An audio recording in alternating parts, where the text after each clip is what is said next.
going to talk a little bit about the 6 coaching skills that I've worked with, and we're going to do a little lab. So each of these sections is going to have a little lab. My goal is to talk for less than half an hour. Okay? All right. So let's start out with my journey as a leader. So I came out of university or college or whatever you want to call it, and what did I learn? Well, I learned from the Industrial Revolution how to lead organizations. How well does that work in Agile? Not very. So one of the things that I learned very early on, my team started going Agile. I'm a leader in the organization. I'm like a fish out of water. I have no idea what I'm supposed to do.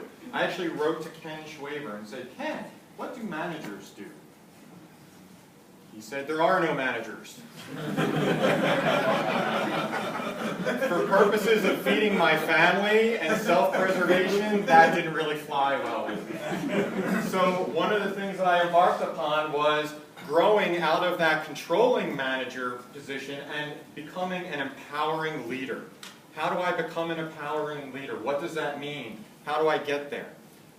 My personal journey was I went through a bunch of leadership development workshops. So I went through leadership development, I went through communications, I went through some supplemental managerial training. So all of that helped me to make the transition from controlling manager into an empowering leader.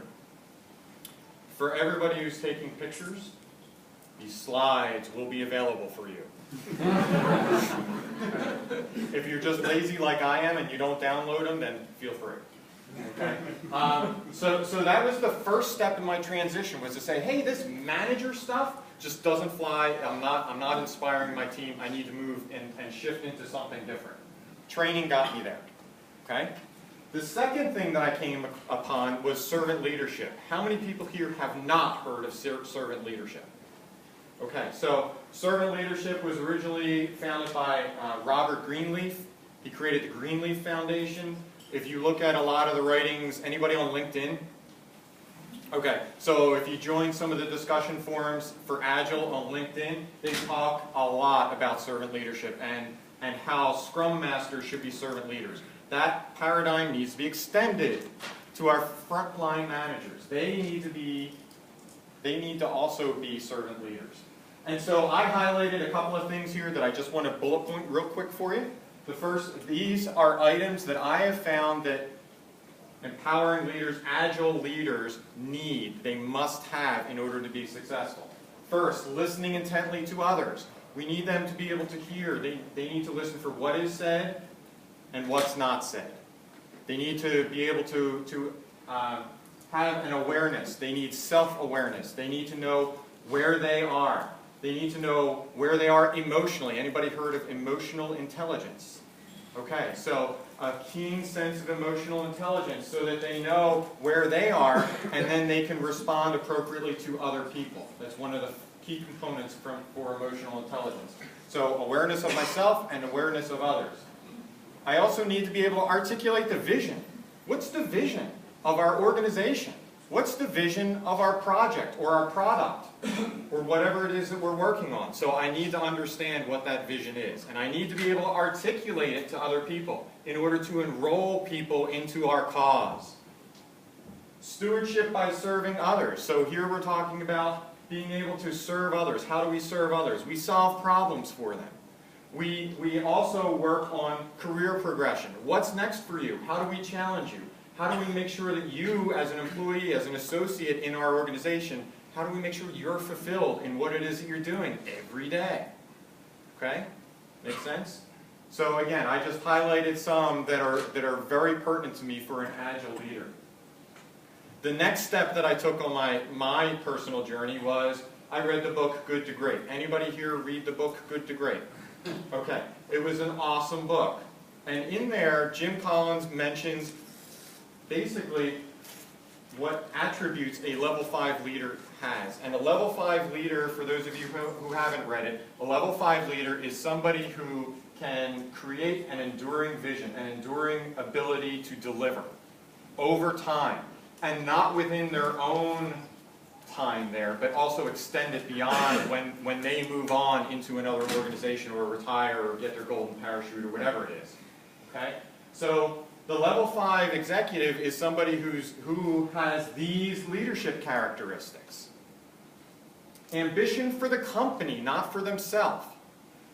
So they're ambitious, they want their company to succeed. It's not about them, it's about the company, it's about the mission. It's about serving others. They have compelling personal modesty, which causes them to attribute success to other people, not to themselves. I like to say, level 5 leaders shine a spotlight when there's success. They shine the spotlight on the team, and they look in the mirror when there's a failure, or the results aren't what they're expecting. So they look to themselves for what could I have done better. Engages in dialogue and debate, not coercion. So here we want to, level 5 leaders want to have a dialogue about things because they know they don't have all the answers. And given that, they are also leading with questions. So those of you who went to one of the coaching workshops, did they talk about powerful questions? Yes, okay, so we want people to actually lead with questions, not with answers. As a leader, I didn't have all the best answers. I needed to field the best answers from the team. There's plenty of workshops here that are going to point to the power of an empowered team. And we all know this as leaders in the organization. People here, we're experiencing it in our Scrum teams. It's exactly what we're talking about here. And then conducts autopsies of failure without blame. So it's not the blame game. It is all about, hey, what can we learn? How can we improve? It's the retrospective. And it's done on a higher level, at a higher scale. Okay? You with me? So, what are the essential leadership characteristics of an agile leader? Take your pick. Okay? The key here is that you've got to know what's pertinent in your organization. What speaks in your organization? How do these leadership characteristics align with what you do in your organization and the cultural values that are there and the culture that is within your teams as well? Okay? So if you came in here looking for the exact idea, the exact characteristics of leaders, you're not going to get it. You've got to create your own map. Okay? Which is the exercise that we're going to do now.